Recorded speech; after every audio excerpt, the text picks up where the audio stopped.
Awesome. So welcome back, everybody, to the Cognition School Podcast. My name is Satoshi Takano. I'm the founder of ReactForge, based out of Toronto. And today we have a very, very special friend of mine who we've gotten to know really, really well over the years, Christian Grunnah from GPS Hockey. And welcome to the podcast, bud. Thank you so much. Always a pleasure, a privilege to be friends, to be colleagues, and so much to look forward to.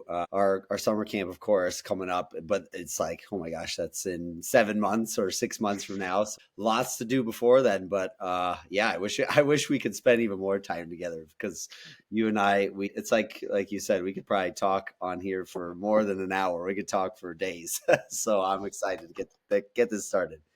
Yeah, I know this, and it's really cool because last summer was the first time we actually met in person doing our camp. And man, the way that you were flying out there, I was like, holy smokes. I wish, you lived here. I wish I could replicate you, because some of the stuff that you were demonstrating to the kids back then was unreal. I wish I could come out more often. I'm going to try to find one more spot where I can come see you guys, even if it's for just like a day, right? It's like, we all know skating is important. Excuse me. We all know skating is important, but like some of the stuff that I pride myself in teaching the kids and showing any players, honestly, right? Could be any level, is stuff that they don't usually take the time to just think about for just a second, right? It's things, there are things that technically and mechanically that maybe aren't so obvious, right? Like there's so many things we can think about in the way the edge works on the ice, again, scientifically, like the physics of it, that I think a lot of coaches maybe not necessarily miss, but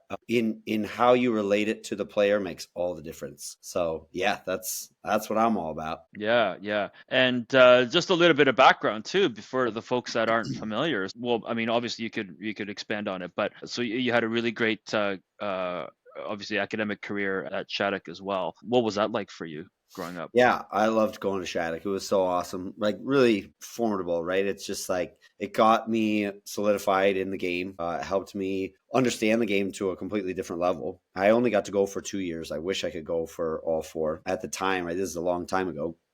This, to my 20-year reunion is coming up just this May, so that's how long it's been. But yeah, I mean, I grew up in a family that moved around a lot. So I didn't really have a really solid upbringing in the game because we lived in so many different places. Just was kind of at the mercy of whatever was available to me. The one thing that I did have solid was my dad. He was a speed skater, so he gave me all of that knowledge and all that experience, and all the time on the ice with him helped me solidify that understanding skating wise. But hockey wise, I was kind of behind the eight ball in learning the game, and going to Shattuck, even though it was going into my junior year, I learned so much in those 2 years that I was there. And yeah, I just wish I had been exposed to it so much earlier.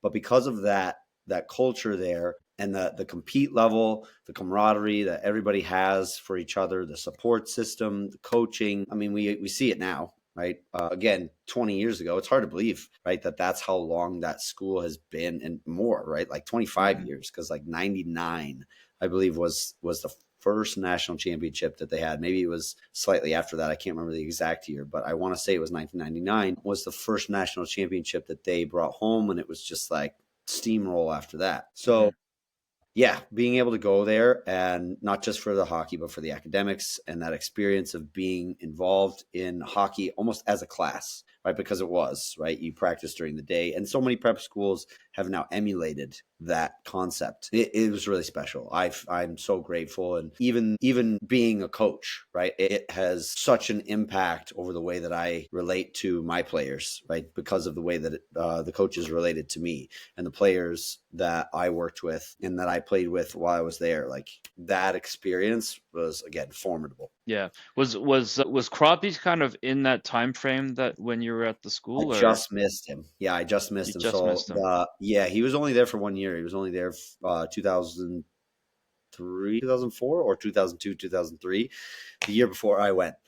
So I got to see him play at the Nationals the year prior, like that I went. So like he was there, and watched him play on that team with all kinds of guys like Parisi and company. Like it was unreal. That group was crazy to watch. Lots of fun.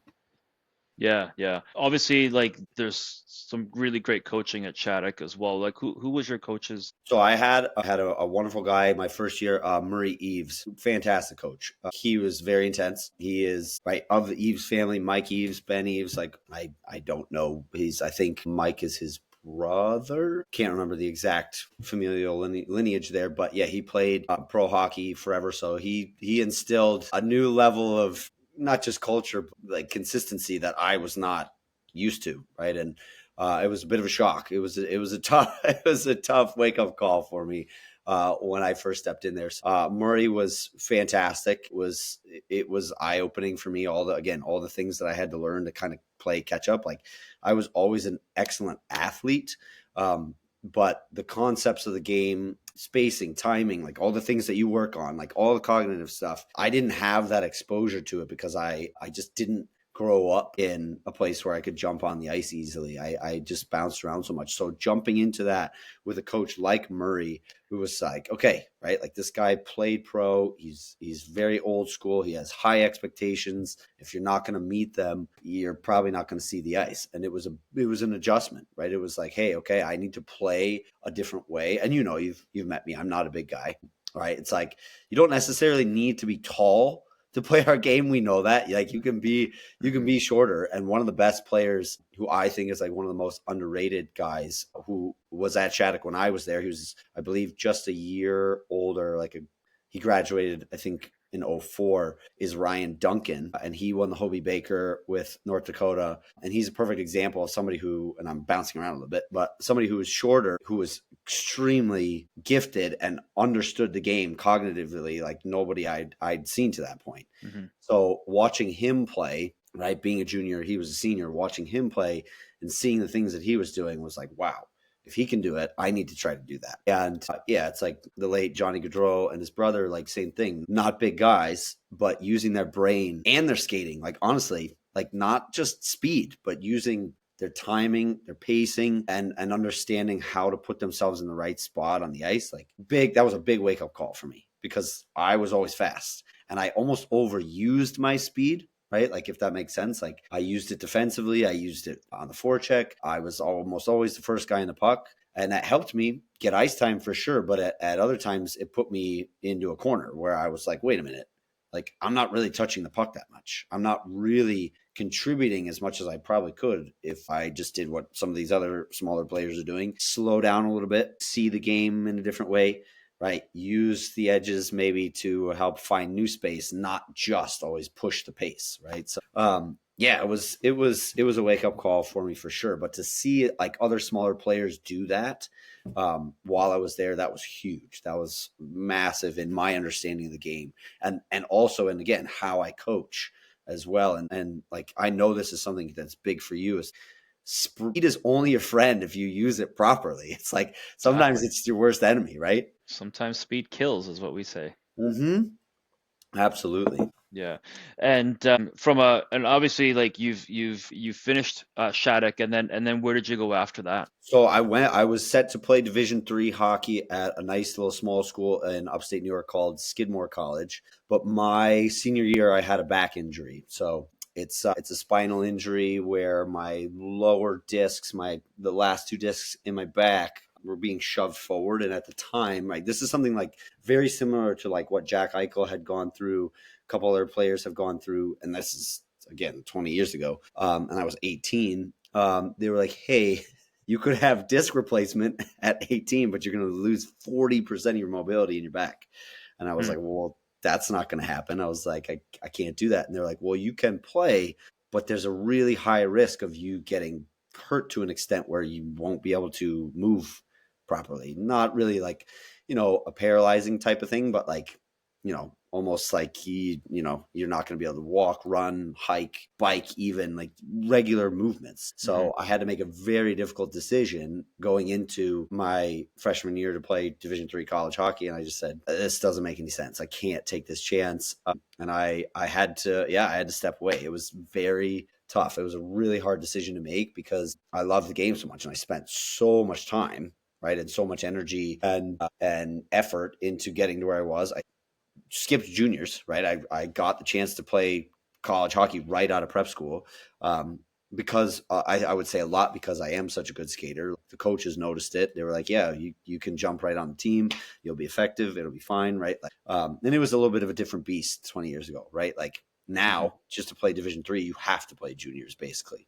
Right. Yeah. Unless you're a standout. And yeah, it was tough, but I will say it's like I'm so glad I made that decision because I probably wouldn't be coaching. I probably wouldn't be coaching if I had played. I might have gotten hurt worse. I might have gotten really, what's the word I'm looking for? Turned off by the game. I might have been really bitter about that circumstance. And who knows? I might have just been too tired. So Hmm.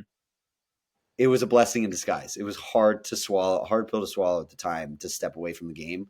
But to come back to it after I had finished my schooling, after I had gone to college and come back to it, it was like a snowball effect where, um, I just got into youth hockey, like just really just for fun, like not even really to make money. And the next thing I knew, people were like, "Oh my gosh, like you're a great skater. Like, would you teach my son?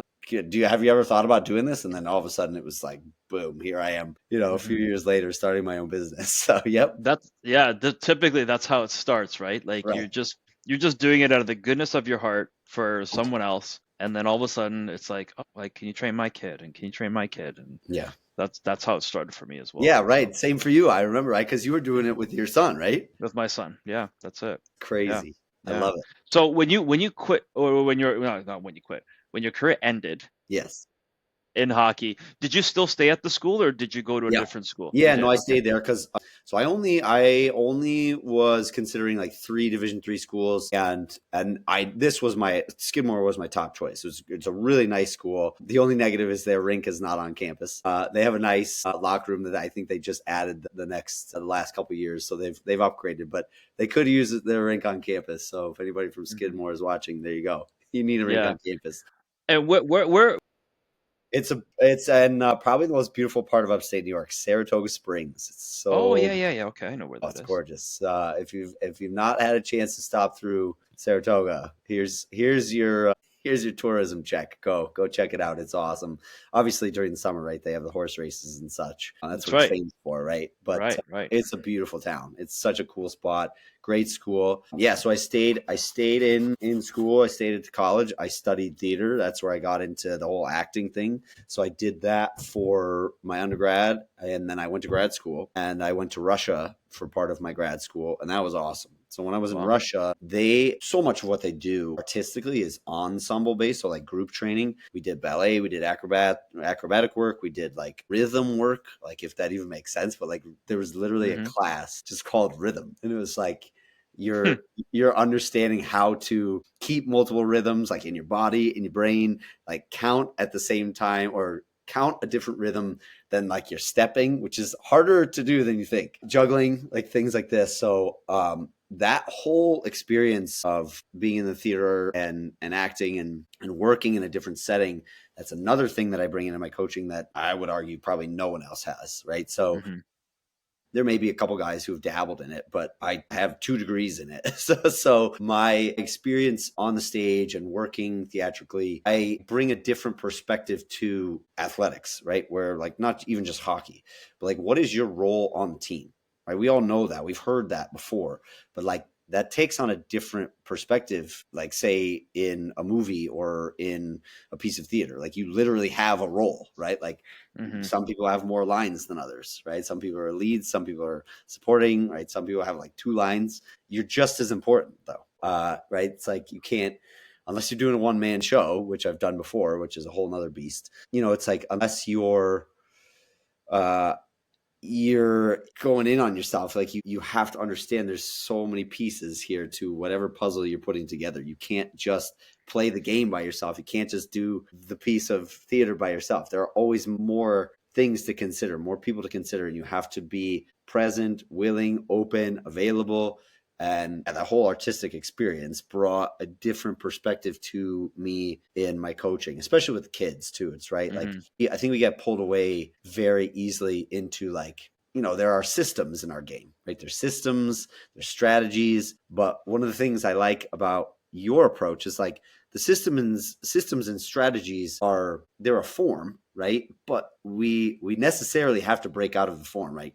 You can't Yes. just play it like a set play. That almost never happens, right? Like, that's not our game. Our game is creative. Our game, the best players in our game are the ones who not break the rules, right? But like, they break out of those molds, and we watch these highlights and we're like, holy smokes, how did this guy see that? So that's really what that experience brought to me, was seeing how can I bring a level of creativity similar to what you need for acting. How can you bring that creativity to your craft of being a hockey player, right? So Right. that was a great experience. Yeah, so I was just writing some notes while you're speaking, and I pick up on these little things, right, that you're saying. So, for example, you use the word perspective, right, about four times, right? Yeah. And I saw a post yesterday, and it really resonated with me. It was a guy that was working as a spy in the CIA, and he said he was asked. This was another podcast, and he was asked, what makes a really good spy?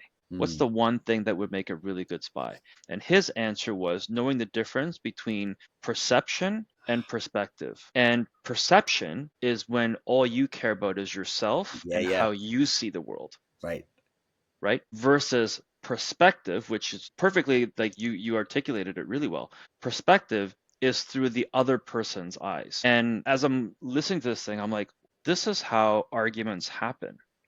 Right? Because you're trying to put your perspective, say, this is how I see the world, therefore it must be true. So then you then push that onto somebody else who may have a different perspective, a different perception of the world, right? So that's when you get into these heated arguments about, well, the way I see the world is right, or the way they see the world is right, versus, well, sometimes I need to think about the perspective of how they see the world, so then I know how to adjust to that. Absolutely. And I think that's like your work in theater is probably the best example of, because when we're teaching and we're teaching on the ice, or even just in our facility here, I'm trying to put myself in their shoes. Yeah, totally. I'm trying to put myself as a player in the shoes of my opponent. Yeah. And thinking about how they think. Yes. About me. So that allows me to communicate differently, or maybe I might make a certain move in my game differently because I know how you think based on what I'm trying to do. So that's deception, right? You're trying to lie about your one intention. Yes. And then the other person bites on that, but then you're actually going somewhere else. Yeah. But in order to do a really good deception, I think, and I'd love to hear your perspective, is the more I know about the other person in terms of how they think, what hand are they, how they potentially see me from their eyes, I could then lie and go completely the other way around. So I think deception is not just head fake this way and then head fake that way. The mechanics versus, why don't you think about the other guy for a second here? What do you want him to think about? Yeah. And that's the difference for me anyway. That perception versus perspective was really resonating for me. So I just thought I'd kind of bring that up. I love that. I love all of this. One of the things, I think there's two things that I want to riff off of this. Yeah, you like, if you go see a show or you go see a movie, like you can tell when somebody's doing a good job acting. Like we can feel it, right? Especially live, especially if you're at a live performance, like you can feel when somebody's being authentic. And most of the time, that's because not just like being present, that's because they are constantly considering what's happening for the other person, right? A bad actor is someone who is like I said, once you're going in on yourself and you're not actually like here giving and receiving from the people that you're on stage with, you're just playing your own game. Nobody's interested in watching someone play their own game. It's the same thing in our game, right? Like the next level here too is like not just your opponent, but your teammates, right? Like, can you take their perspective on the ice? Like, can you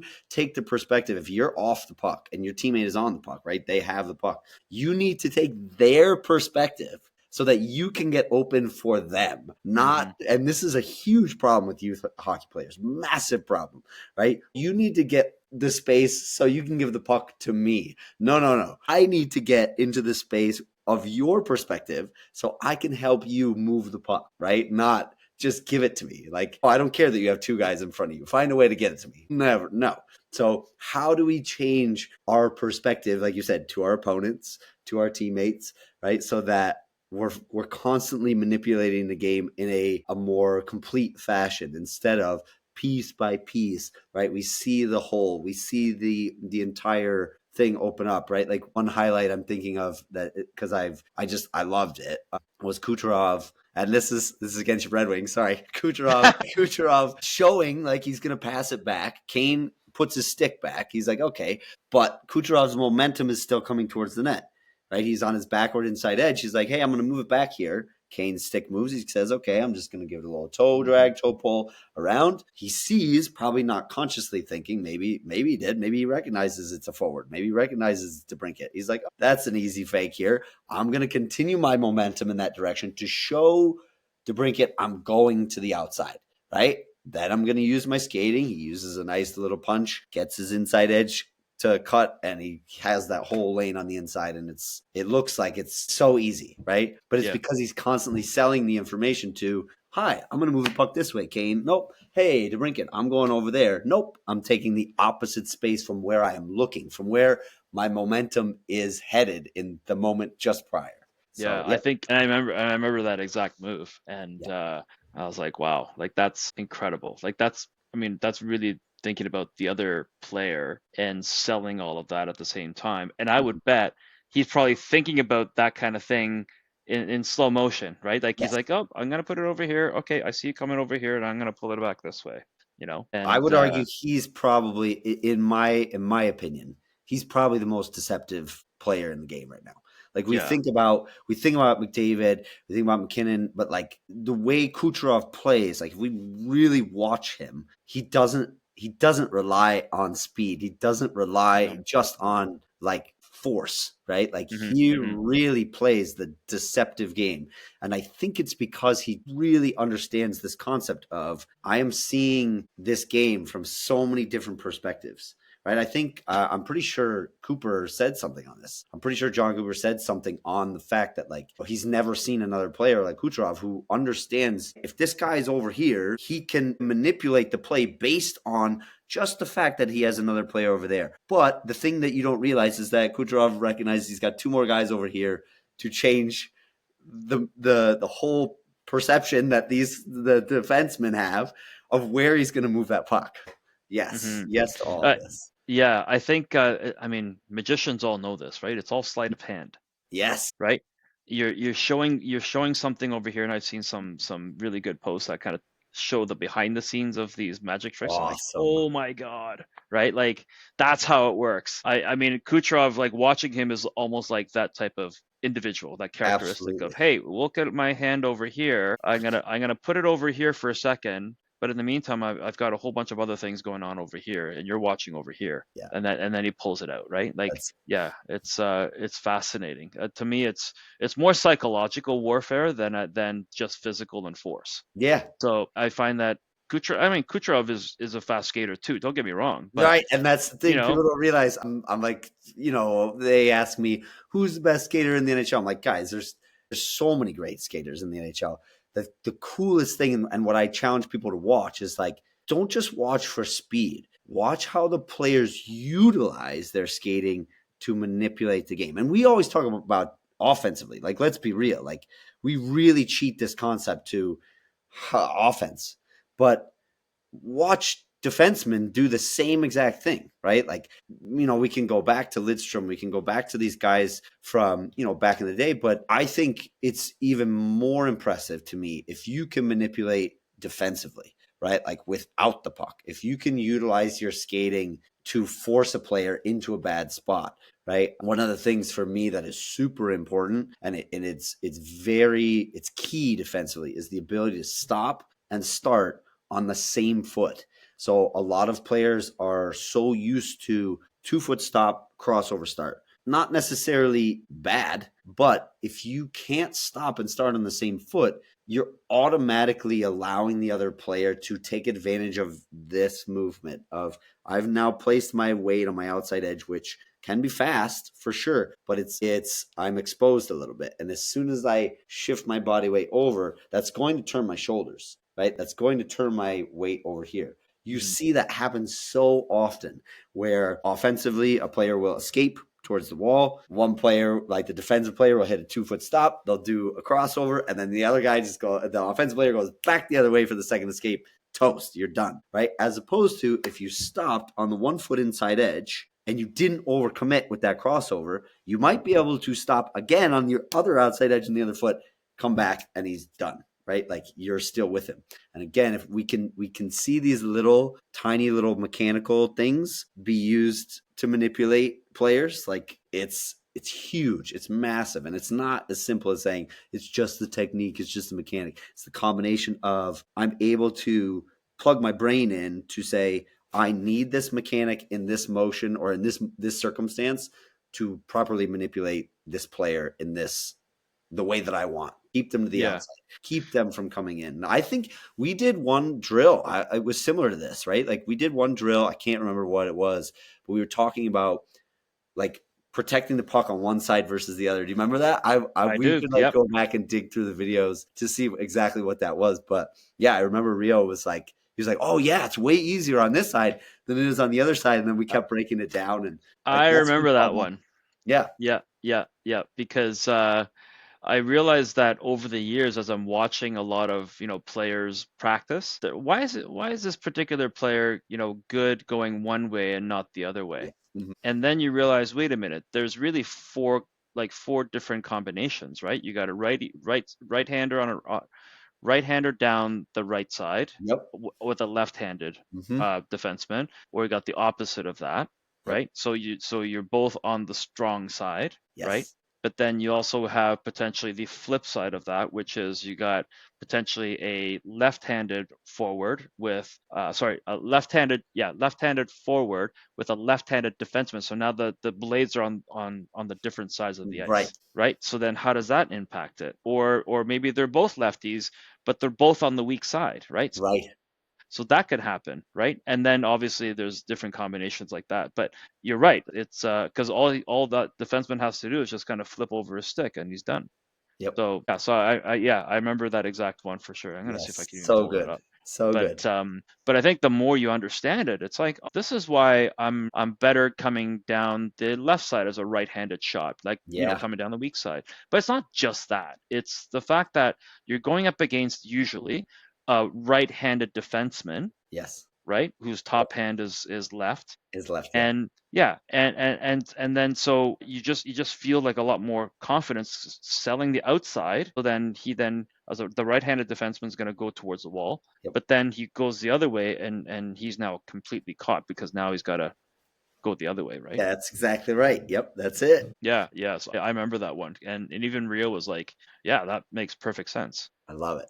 Yep. Yeah, yeah, yeah. I mean, there's so much I know we covered a lot at the camp, but is there like one skating tip that we could give to a lot of our? Okay, let's make it a two-part question. Yes. Is there a skating tip you would give to a forward, and is there a different skating tip that you would give to a defenseman? Ooh, this is good. Yeah. Okay. So good. My brain, like before you said the four defenseman thing, my brain said yes, and I knew what I was going to say. But now this is great because I can give two different things. Yeah, So let's start with defenseman, just because I was on that train a little bit here. Maximizing your glide is huge. That sounds counterintuitive to like what so many coaches will tell you, and this is why I'm so passionate about this. Like, this doesn't mean you're inactive. This doesn't mean you're passive. It doesn't mean you're waiting for the play. Technically, mechanically, if you don't maximize your glide, like if you don't understand the difference between having if these are my blades, even if I'm just like pronated in a little bit. Now I'm on my edge. Like if I can't actively shift that to maximize my glide when I need it, forward or backwards, Quinn Hughes is a master of this. Like he maximizes his glide better than I think almost anyone ever. Like if you watch him, he's able to shift his edges so specifically so he's not wasting movement, both offensively and defensively. so what you're saying is when you're kind of like this with your blades. You're automatically on an edge, which causes friction, which is good Right, most of the right. time. But if you're Yes. a defenseman and you're not active in any given play, right, at any given time, like your shifts are longer, you have to be efficient. You must be efficient. If you want to be a defenseman, like you can't waste your energy. It's the nature of, like, there's 6 guys. You can't throw away your shift because you're tired, right? Like, most of the time, like, other than bad positioning or mistakes, like, one of the reasons that defensemen get burned is because they're inefficient, right? And they're tired by the time that the play comes at them, and then they make a mistake based on that fatigue, right? So if you're conscious about utilizing the glide platform, right, the flat of the blade, right, if you're conscious about it and aware of how you can utilize it, you're going to be so much more efficient. And that's not just in your stride, it's in your turns, it's in your escapes, it's in, like, literally just gliding up and down the ice and coming backward, right? Like, if you are understanding how to switch that, even in, like, for not even a fraction of a second, you're going to be that much more efficient. So that's one. Defensemen. Forwards, we talk about change of speed, right? Like that is so key. It's not just speed in general, but change of speed. And one of the things that I think is probably not really worked on, and it's worked on automatically in the way you set up so many of your drills, because you have to see, like, which way am I going, right? Is the arrow telling me to go this way or that way? Am I going the opposite of the arrow? But the change of speed is so key. Now, one of the things that a lot of, I would say, skating coaches don't work on is going from a glide into a start, as opposed to, oh, I'm going from a standstill start. Well, if we think about it, in a game, there's only one time when that happens. There's only one time in a game where you go from a complete standstill start. That's face-off. And most of the time in a face-off, that's like 2 or 3 feet that you're, before you're changing a direction, right? So that's maybe 2 strides. And I'll get into that if we have time, right? Because I have a lot of opinions on that moment and the concepts in that moment. But your ability to go from not 0 to 60, but like 20 to 60, right? Going from a glide or from a shuffle, going from some small amount of momentum to maximum speed, right? And also the opposite. One of the biggest things that, if you watch, like, each level of hockey go up from juniors to college to pro, the ability of players to hit the brakes fully, like full stop, hard on a dime, that is massive. If you cannot hit the brakes completely, like 100 to 0, you're not going to be useful offensively. You have to be able to stop, not just punch turn, not just like pretty, like, okay, slide. It has to be boom. Like, you have to get that full spray. You have to be able to go from, this is the technicality of the science, from shaving the blade to sticking the blade, and know in your body. You don't necessarily have to know the science like I do, but you have to know in your body that you could hit those brakes fully at any given time. Slam on the brakes, bam, and you have it, right? So forwards, you have to be able to do that. Yeah. So as you were talking, I'm going through like a checklist of guys that would kind of fit into that type of a skater, right? So I'm thinking guys like Celebrini, from what I've seen. Like, what do you think of his skating? Yeah, so I got to see him live when the Sharks were here playing Utah, and it was awesome. Like, I took a bunch of different just like ISO cams on him just to watch him, and he's great because, like, talk about efficiency, right? Yeah. Like, he's really changing his edges a lot. He's pivoting from forward to backward quite a bit, so that he's always getting himself into a position where he might be able to receive the puck, right? He might be able to cut off a pass. I think that's one thing too that a lot of players don't really think about, is like, the positioning of my feet has a lot to do with how I'm then going to move to the next thing, right? Like, if my feet aren't facing the right way, that's going to affect my next move. And so he does a very good job of pivoting to face the play that allows him to get into the next move super smooth. Like, he's really, really fluid. But yeah, it's like, if same thing, like, there were a couple times, and defensively, not just offensively, there were a couple times where he was able to real quick stop and start and stay with the guy defensively to keep the forecheck, right? To keep the puck steady. And he's 18 years old, right? Like, those are little details, not even with the puck, little skating details that are keeping him super, not active, but not just active, but super effective in the NHL game, because he's able to stay with the play, where so many young guys would just be like, we said, like, oh, if I just go fast. Well, you got to make sure you're able to change that direction and manipulate the forecheck and keep that guy, right, from pushing the puck up the wall, right? So lots of different things. He's awesome to watch. And then I would also think, from a defenseman point of view, guys like Lane Hudson. Oh my God. He's unbelievable. Again, not a huge guy, right? Not at all. Yeah. Yeah. And it's so exciting to watch. And I think this is the next thing too, is like we need, like, players need to recognize, like, we look at, like, look, let's compare Hudson and Hughes, like, very different in the way that they move, and yet they're both effective, right? So you don't necessarily have to just skate one way. You need to maximize your skating to your strengths, right? And to your size, right? To the way you want to play the game. But it's incredible. His shifts, it's obvious, right? We can see it. His shifts of weight and the way that he is able to just very quickly, like, boom, one side back the other. It's, oh my God. Like, I can't think of anybody that's able to do it as quickly as he can. I mean, McDavid for sure. But because of the way that Hudson is at the point and playing it defensively, he has a different perspective on it than someone like McDavid. But his ability to change direction with the puck and just, again, show with these, right, with his eyes and the movement of his body so quickly, it gets guys to second guess. They're like, is he actually going up there?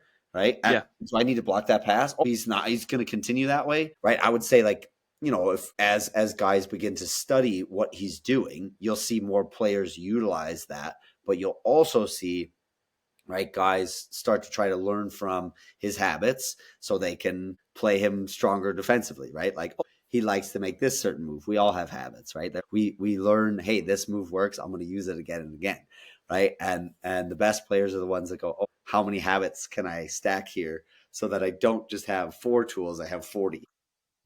Yeah. And the interesting thing about the Hudson brothers is that when I was watching Cole in the World Juniors, they're almost identical. It's crazy.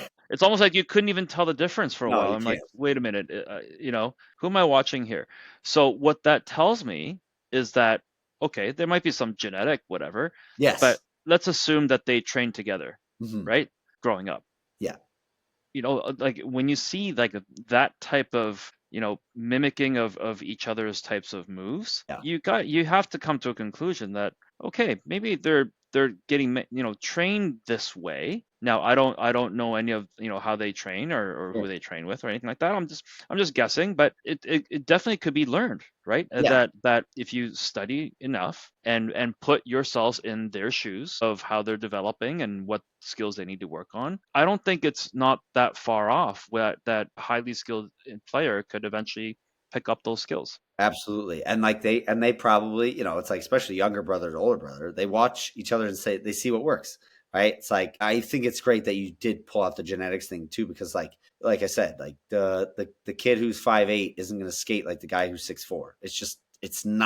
That's not how it works, right? The concepts can be similar, right? And again, the scientific understanding of how the edge manipulates the ice, that stays the same. That doesn't change. But the frequency at which you move your feet, that has to be different, right? It's not, if I moved my feet at the same frequency as someone, again, much larger than me, I'm going to be super slow. That's not going to work. I have to move my feet faster to keep up with the bigger strides of someone who's that much bigger. It's a reality. So again, skating to your strengths and understanding that your tools that you utilize more often may not be the ones that someone else uses. Yeah, I I hope a lot of players pick that up, because for every player that comes through our facility here, I always ask them, like, who's like the player that you mimic? And the answers, I don't make any assumptions. I just kind of listen. And just like any good person with, 2 ears and one mouth, I listen for the answers, and sometimes they're pretty hilarious what they say, right? A lot of the defensemen here that I work with, especially the younger guys, I go like, who do you mimic your game after? And he'll be like, McKinnon. Yeah. And I'm like, you are nowhere close to that. Yeah. Right? And like, it's not going to serve your game. That's not going to no, it's not. Right. It's not. You're chasing a horizon that you just will never even come close to. Right. So, or I'll have a defenseman say, I mimic my game like Connor McDavid. Yeah. Okay, but you're a defenseman. You're a defenseman. Right? The perspective of the game is not the same. And you have to understand, like, like the circumstances that he sees in a game are not the same as what you will see. So therefore, the tools he's using, they don't translate. You can't, it's just, that's a reality. So pick Mhm. somebody who maybe size, right? The way that and the things that you see them do are either inspiring or look challenging. Because sometimes like one of the best things to do is like, I gravitated towards smaller players to watch in the NHL, but some of the guys I liked were not small, but like Paul Kariya and Pavel Bure were the guys who like Jeremy Roenick was my favorite player, but he's 6 foot, right? I'm not. And like, I wanted to play like that, but I always said to myself, okay, like Paul Kariya is probably the guy that I really should watch to see what he's doing because yeah, he was smaller, right? He's 5'9", maybe, right? And same with Martin St. Louis. Like both of those guys were guys that as I got older, I was like, okay, like I love JR. I love some of these bigger guys, but I really need to watch, right, Korea and Martin St. Louis and watch how they are manipulating the game because that's going to be similar to what I'm able to do. And the way that they're moving, the way that they're skating is going to look closer to the way that I have to move. Exactly. Like for me growing up, like Theo Fleury, even though he's a forward, Yes. I used to be a defenseman. Theo Fleury was more of an inspiration for me to say small guys can play. Yeah. So I followed him, when I was at the 91 Canada Cup and I was working at the training camp and I had an opportunity to kind of follow that guy around and that was inspiring, right? Yeah. But who did I want to mimic? For me, it was I was a defenseman, so I wanted to have a booming slap shot like Al McInnes. Yeah. Right? That was that I worked my ass off to get 102-mile-an-hour slap shot. Well, the crazy thing about McInnes is like you look at him, you're like, nah, there's no way. And then boom, like the guy is just an absolute howitzer, like one of the best slap shots in the game ever. So back in the day when you and I used to watch the games, the frame rate on in these games were like, 24, not even 24 frames a second. It was so crazy. So when Al McInnes used to take a shot, you could not see it. Sure. And because the frames were not, there weren't enough frames. Like, whoa. Yeah. So I'm like, oh my God. So the goalie really can't see it at all, right? That's awesome. Yes. That's how I used to think. Right. I was like, okay, if I can record a video of me taking a slap shot and you could not see the puck at all, I'm in a good spot. I love it. Yeah, so that was, so he was my one player. And then I also try to mimic guys like Brian Leach. He was probably one of my favorite guys. In fact, I still, play with a jersey that's like number 2 because of Leach, right? Because I wanted to be that playmaker, right? Yeah. And he wasn't a big guy either.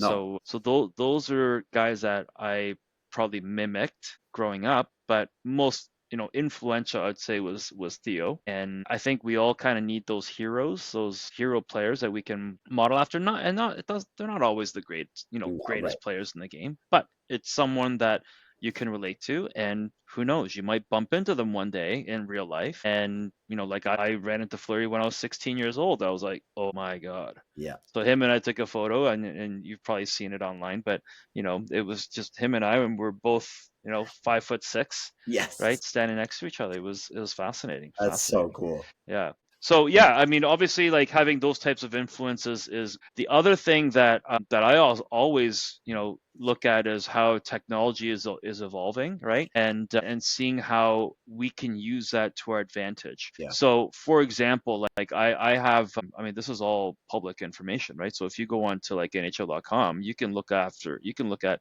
how every goal came about, not just video, but with the tracking technology, because the NHL Edge is getting better and better every year, right? So I don't know if you've ever seen this stuff, but it's I'll share my screen because I think it's cool. It's worthwhile talking about. Yeah, I want to see. So yeah, I have not spent enough time doing this. So NHL.com, nothing different, nothing crazy. I'm looking at the game, okay, play by play. You can look at the video recap as we all watch that. And then you can get into all the goals. So this was Kyle Connor's goal from last night. And you can actually play back this goal. Oh, yeah. Yeah, this was a nice little play. Yep. And, yep. I think I shared this on my story. Yeah, I did. Right? Like he does a really good job of selling that. And he hardly ever looks at the puck. He looks at the puck when he makes the pull, like the little toe drag. It's not much of a toe drag. It's more just like a little pull. And Barb's actually posted it, right? So yeah, he posted it. So I shared his little breakdown of it. And Yeah, it's like that's incredible with the numbers and how the play develops. That's so cool. Yeah, so like you can play back, where guys were, because that's the one thing. Obviously, 91 is Oh has my that God, double that's the circle there, best. right? So you can kind of see like how the goals evolved. And if nothing else, you don't even have to watch the video Yeah, highlights. You just have to go, okay, like how did that come about, right? it's so awesome. The spacing. Yeah, I mean, wow. Talk about a coaching resource. Totally free. That's nuts. Yeah, costs you nothing, That is right? amazing. So I think it's just getting better and better every time. So I think We're I think spoiled. We're it's so spoiled. It's incredible now. And you know, one of the things that a lot of people are knocking the kids on is like, oh, they're not actually watching the games. And I would argue that's probably true, right? Like the majority of kids are probably not watching as much of a full game as you and I used to because we Mhm. didn't have the like quick clips. Like, you know, you have ESPN and Sports Center and all that stuff. But if I saw something on ESPN or Sports Center, it would just make me want to watch more of the game, not just like the one highlight. You get to watch that for like 10 seconds, and that was Yeah. it. But yeah, it's a blessing and a curse, right? Like we've also talked about this. You know, and I would say the way that I use my social media too is like I'm just giving you hint like little tidbits. I'm giving you it's a little bit of a tease, right? Like I'm not really fully breaking it down for you because first of all, I Mhm. really believe in in-person training. I believe it's so Mhm. important. You can go out and do things yourself. Like if I were to do a full instructional video or like share like how I instruct, it's useful and it's not me just being like I'm not showing this because I don't want anybody to take my secrets. Nah, it's more like I don't really think that's how we learn. Like I can learn from watching those highlights in a way, but the best way for me to really learn is to do it and try it and experiment with it and put it into practice, literally practice, Mhm. not just, Mhm. oh, I'm going to go out on the open hockey or I'm going to go out on the pond and I'm just going to work on this one thing that I saw, you know, Grunnah do on his Instagram. Like you might be able to do a little bit of it, but you're probably not going to get the feedback that you need to make little adjustments. And like for me, this is true for me as a skier, right? Like I picked up skiing again a few years ago where I didn't really ski a ton as a kid or youth, right? I was on the ice, right? So I didn't ski almost at all, like just for fun, a couple years. And when I picked it back up, once we moved out west, like I was able to use an app, and I still use the app, but I definitely hit a wall, right? Like I need someone else to watch me, see what I'm doing, give me Mhm. feedback so that I can make those adjustments. Otherwise, I'm really just kind of guessing. Right, I'm really guessing at the Mhm. techniques I need and the body shifts that I need to make in the skiing technique because I can't watch myself. I can get feedback from this app that I use, this tracker. It's really good, but it's not perfect, right? Like human feedback, human interaction is so key to learning, in my opinion. Yeah. Like I think the AI thing is awesome. I do. I think we can really utilize it, and it's going to be incredible what happens over the next decade in our game with it, but also everything daily life. It's going to be really cool. But I really think there is something to right like old school. I'm going to be on the ice with you. I'm going to see what I see. Here's the perspective thing again, right? We just came full circle. You have to have somebody else's perspective in order to actually shift and change. Otherwise, you're really just taking your perception of what's happening in your body, what's happening for you on the ice, what you can see. That's what a coach does, right? Like I'm giving you my perspective of what I see to help you open up yours, right?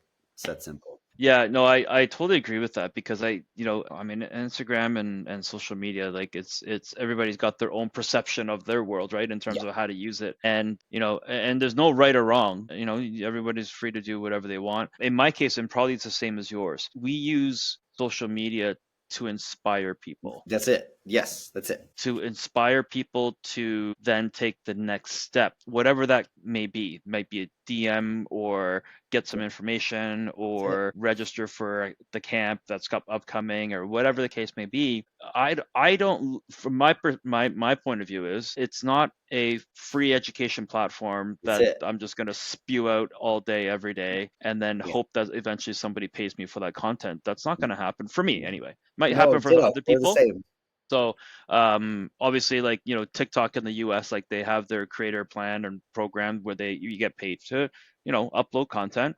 Sure. In Canada, we don't have that, and nobody is voluntarily paying for me to put out content. Right. So for me, it's my point of view is just, hey, let's use it to inspire people to Yeah. go, there's this thing over here called cognitive development, and there seems to be this guy that really seems to really craft it well, and also has the ability to apply it back to the game. Yeah. And that's all we do. Like, I'm not going to go out and show drills. Like, I know people are dying to have me post drills. Right. I will never post drills. Right. It did. And yeah, because number one, it's for me, it's not an Instagram is not an education platform. If you want to join my education program, that's different. Something else. That's it. Right. But it's the gateway to say, oh, there's thing that's out there that this guy is working on, or like you're with your skating. And to me, it's more about the outcome that I want to drive, as opposed to what drills is Satoshi doing. And I know there's people dying to have me post drills. I'm like, that's not what we do. That's not how I see it. No, and the same with me. It's like, I've every now and then, if I have a student who's very proficient, like, I will post them. I've leaned away from that and mostly posting my demos because it's too judgmental, right? People are very judgmental, and it's not fair to the kids. Like, the kids need to have the space to experiment without the judgment, right? That's not, and like, people are used to seeing highlights, like, and that's great, right? If there's a highlight of a player, youth or college, whatever, like, that's wonderful. That's great. But in practice, like, for me to share a kid doing that, that's not fair to that player, right? Like, that's their experiment time. That's like being in school. That would be like someone, imagine you're in school doing a project or some kind of assignment at your desk, and someone be like, I'm going to post you doing this. Can I do that? Like, what does that do? Right. So, like, when I post videos of me, showing different edge work combinations, showing, all these crazy things you can do on your skates, it is just like you said, it's an inspiration to say, hey, look at how you can manipulate this tool. That's not where it ends. This is the beginning. This is the warm up. Most of the stuff I'm showing are the warm ups, right? It's like, this is your way to get more in touch with the way that you're moving on that platform, on your steel, right? But that's the beginning, right? We don't just move that way. We move that way in a given circumstance, right? What is the circumstance? How are we trying to manipulate the situation, right? Given the perspective that we have, and you best utilize this tool to serve the purpose that I want. Right. The tool serves the purpose. We don't serve the tool. Right. I make this little analogy quite a bit.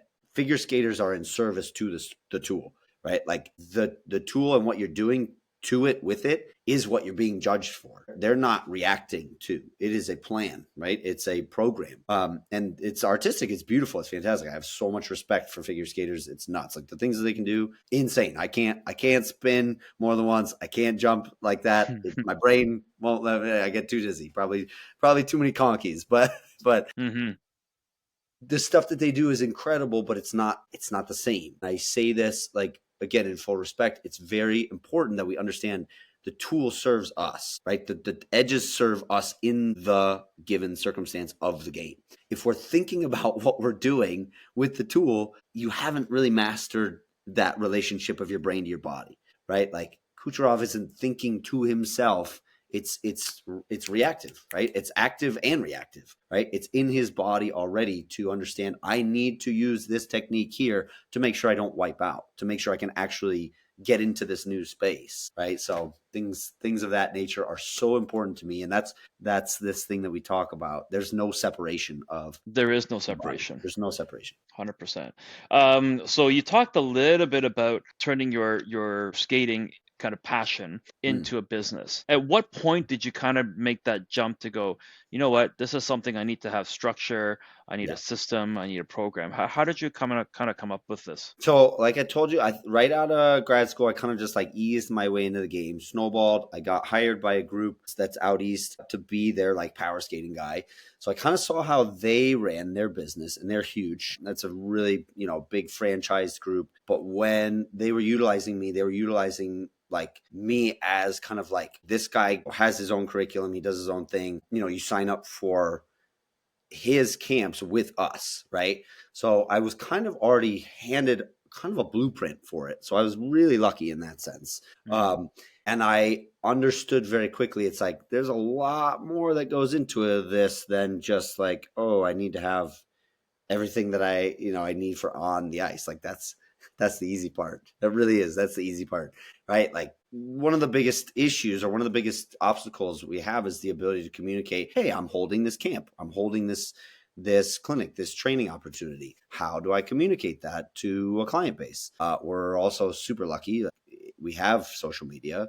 We have Google. We have all of these things that make it so much easier than it's ever been. So when I started my business in 2017, this was kind of right before everything blew up. Like I would argue that my timing was very good, right? Like if I had started maybe even 2 or 3 years later, like I would argue COVID kind of blew everything up, right? Like in 2020, everybody went, "Oh, I can just do this, right? This will be fine," and it kind of worked. But now we're seeing everything get really muddy, right? There's too many coaches. There's too many opportunities. Parents are like, "Who do I train with? What's reputable? Why does this cost so much, right? Like, why should I put my money into this?"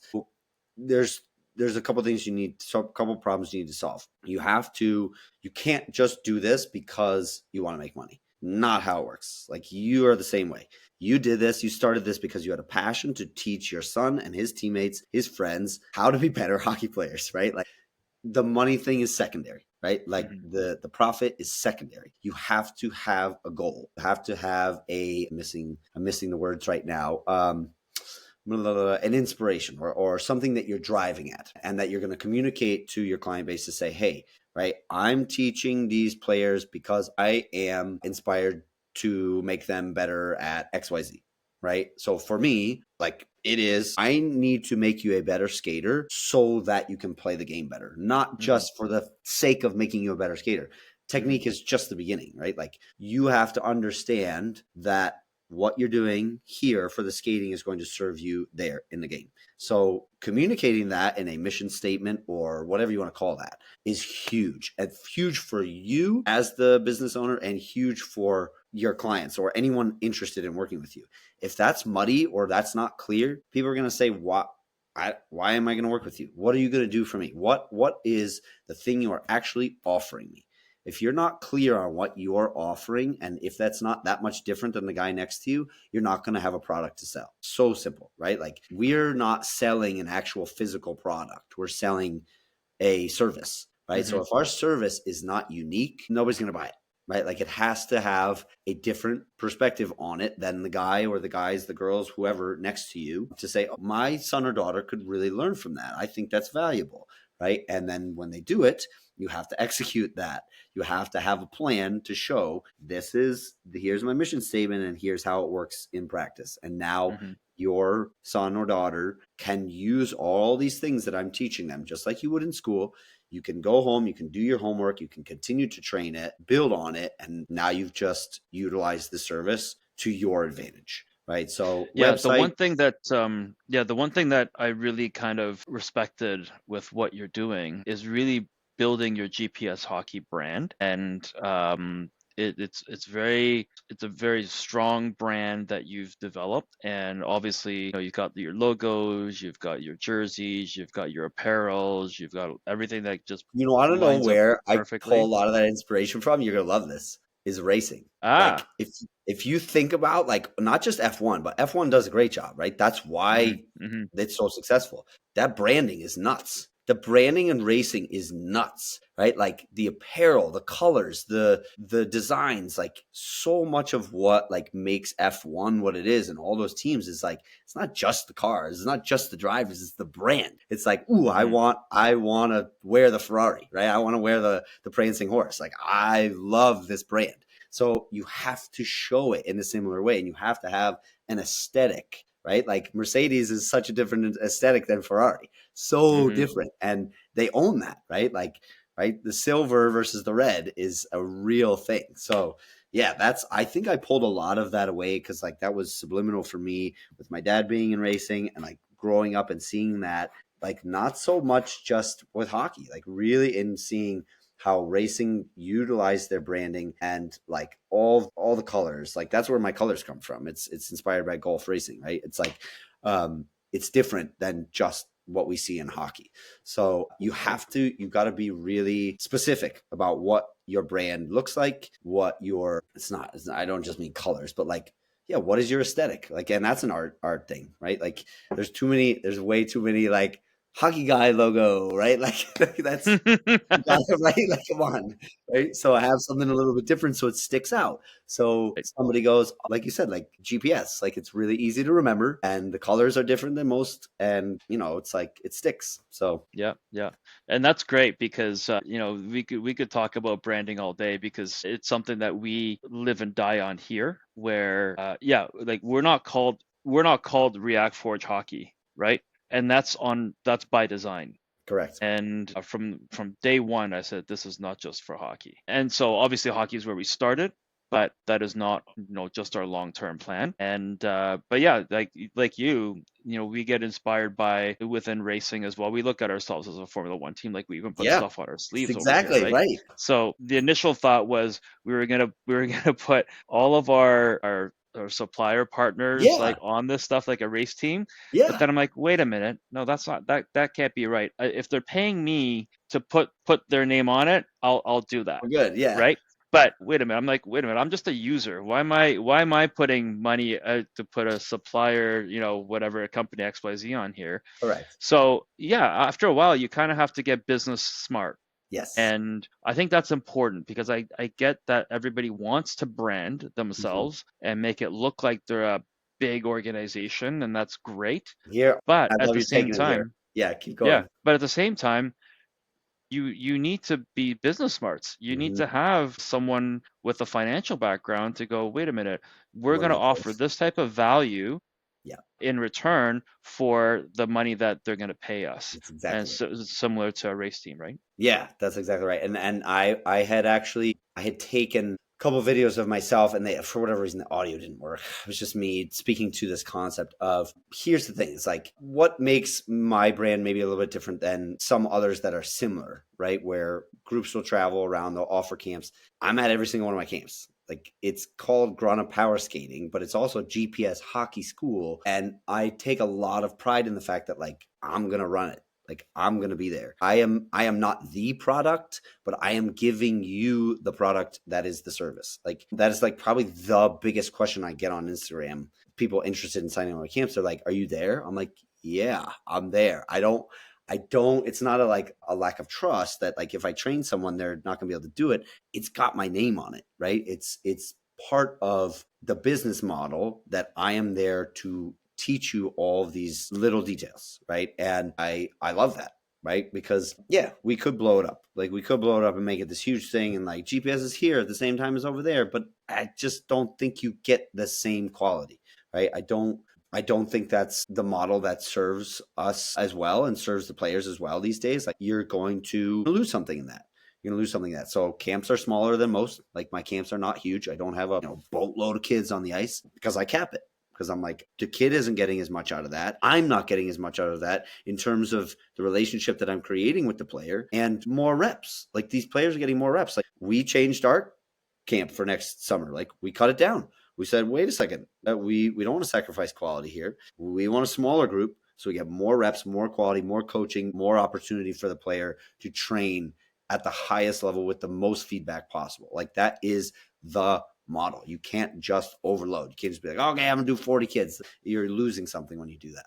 So, Yeah, yep. exactly. The other thing that I really respect about how you've built your business model, and even if it's around you as Grunnah Power Skating, is how you've planned out for the entire year. Yep. There's very few coaches that I know in this space that work that way. I mean, you were telling me earlier, like you planned it out in November for your entire year of Basically to the end of 2025. August. Yeah. Right. So you know exactly where you're going to be, and then you just go and push all the camps. You do all your bookings of ice, you do Yep. your facilities, all of that, and that's all done ahead of time. And that's something that I highly respect for you because Thank you. it's not something that is done very, very well. Yeah. And a lot of sports people in general are not planners, No. right? They just kind of, oh, here's a camp coming up. Okay, I'm just going to show up to that. Yeah. Oh, there's another camp or tournament. Oh, I'm just going to show up to that without any developmental plan. right? So whether you're a parent listening to this podcast or a player, I always keep saying, develop your plan for develop a plan for your own development, Yes. because otherwise, I called it fetch. Like, you're playing fetch because, oh, there's a tournament over here. This AAA coach invited me over here, so he must want me. Yep. So I'm going to have to show up to that. And Mhm. then, oh, there's another tournament over here. So this one's in Boston, and all the scouts are going to be there. So I'm going to run over there. There's another one over here where all the NCAA scouts are going to be. So I'm going to go running over there. So there's no development plan whatsoever. You're just playing, literally, you're playing fetch. And this kind of, this is a passionate area of mine, because most of the people, the parents that I talk to, they're very high up in the companies that they work for. If Sure. not, they own their own companies. Hmm. And I know for a fact these people run multi-million dollar companies, sometimes even multi-billion dollar companies, and have a roadmap, a plan for their companies. But when it comes to their own kids' development, Mm. there is absolutely nothing. No, no map. No map whatsoever. So then what's the solution? Let's pay a boatload of money to an advisor. So that's going to help us exactly get my kid to where he needs to be, and he needs to be a Michigan Wolverine, Yeah, yeah. whatever it takes to get there. And I think I'm not saying it's wrong, but No, what I'm right. saying is that there's better ways to do it, more efficient ways to do it, just like you're skating. And I want parents to really hone in on, hey, whatever I do for my business, to Yeah. plan and develop, my 5-year roadmap. And trust me, I've seen 5-year roadmaps from these companies, and these are the same executives that I know that come here. They could do it for their kid. Yeah. I promise you can do it, Yeah. because once you line that up, then you're able to find the right people and the coaches to support just that piece of the development for their kid, not Yeah. based on what other kid is doing. I don't know if you agree with that. I 100% agree. And I think the biggest thing is like, one couple questions I would think come up for people is how early do I start that? That's the first question I think people would come up with. And second of all, like what's the communication process with my kid? And I think for me, the most successful players I have seen with this concept, the parent is in such close communication with their child on this idea. Like you are with Rio. Like you guys are working together to make it happen. You're not just like holding the kid's hand, like, okay, you're gonna go here now. Like that's the worst possible thing, right? Like you and I both know that. What you're doing is you're providing your player, your son or daughter, right? You're providing them your perspective. Here we go again, right? Like, here's all the options. Here's where we go. What do you want to achieve? Right? Okay. You want to take it to that level? Great. Like, that's why I ended up going to Shattuck.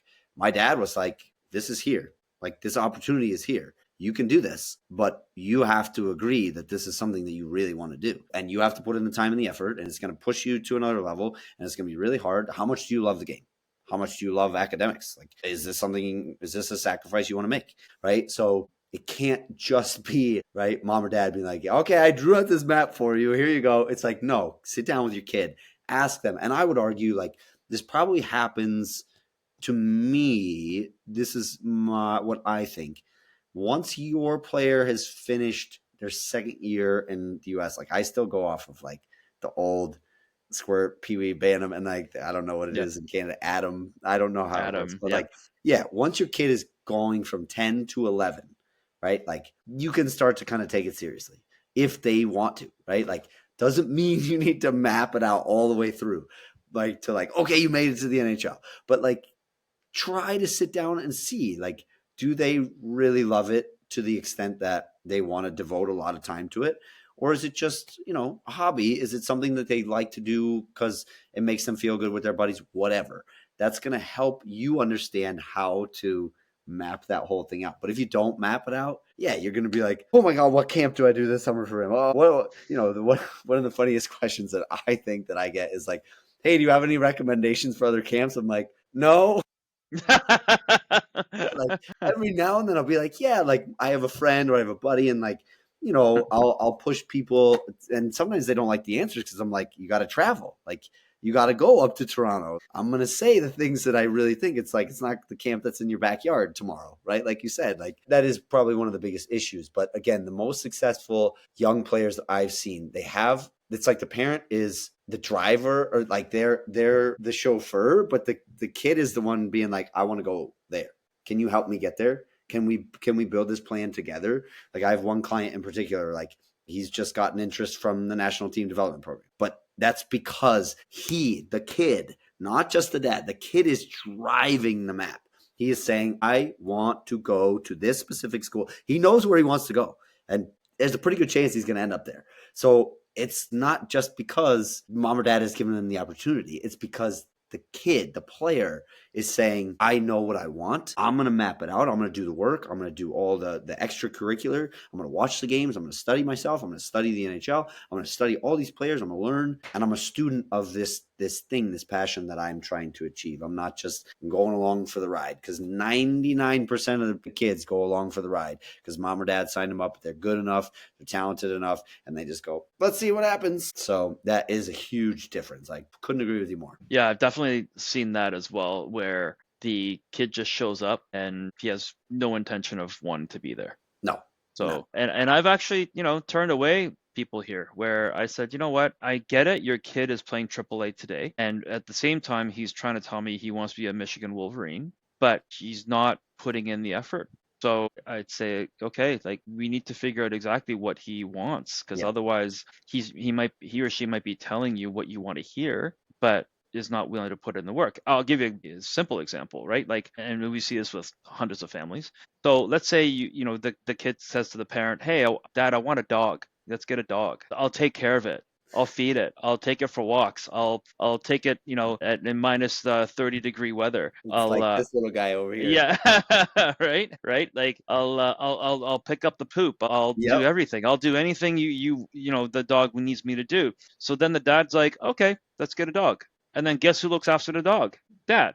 So, if you're one of those kids listening to me right now, and you're one of those kids that with that exact example, and you're not taking care of it, do you really think you're going to take care of like your own career? Like, it's not going to happen. It's not going to happen, right? Like I always say, how you do anything is how you do everything. So that's it. If you can't even do those little things, like get up in the morning without being, woken up by your mom or dad to go to a practice, I would question whether you truly want it or not. I love this because I'm going to bounce in a minute because I got to get going. But I love that we're ending here, because there was a story that I shared. Again, like I'm always inspired to hear, see, and think of people's perspectives outside the game. Like I think hockey needs to be shaken up a little bit sometimes. Like it gets really monotonous in like the way that we think and the way that we communicate, like player interviews. Like I think it's because players don't allow themselves to see more than just the game. Right? Like watch soccer, watch football, watch basketball. Don't even, maybe not even athletics, right? So, okay. So, acting, right? So it was the late Alan Rickman. So Alan Rickman, everybody knows Alan Rickman from Harry Potter, right? Snape. Not even a Harry Potter fan, but that's like, what he was known for. He did so many other movies, and Die Hard too, I think, right? Or one of them. No, what's he in? Whatever. He's awesome. Alan Rickman. He says in this clip, he's constantly fascinated by the fact that discipline and freedom are the same side, are the different sides of the same coin, right? Like in order to have the freedom, you must have the discipline. And in order to like be disciplined, you have to understand that it's going to allow you the freedom. We can't be free within the confines of the game if we're not disciplined enough to learn all these little things that will make us successful. And everybody wants to be free and creative, but you have to understand the confines. You have to understand the rules in order to break them. If you can't understand the ways, the skate works, you're not going to be able to be creative with it. So you have to understand the rules first, then find the freedom in the form. But that is a huge one for me. You're never going to find freedom in the form of the game if you don't understand all the rules and all the ways that it works and all these things, right? All these different perspectives. You're going to be stuck in your own perception of what's happening. So, and that's like a math equation, right? Yeah. So if you don't understand the application, if you can't appreciate how math is used in the real world, you'll never have a passion for math. So sounds good. Awesome. We'll end it here. I know we could talk for hours. Yep. But I appreciate you, Christian, for coming on, and we'll definitely do this again. Our camp again is happening in July, so look up on the website reactforge.com/camp. All the details are there. We've already had some bookings. I was gonna The say, and we're doing it registrations. super small, so like you gotta sign up now. And I've shared it a little bit on my story, but if you're watching this, get on it because it's not gonna be like last year. Like it's gonna fill up probably in the next few weeks, is my guess. Very So quick, get very on quick. it. Awesome. Awesome. Well, I appreciate you again. Thanks so much for coming on, and we will talk to you very, very soon. Thank you very much to everybody else for coming on the podcast. And yeah, look out for another new episode coming up, and we'll talk to you soon. Thanks. Thank you. Thank you.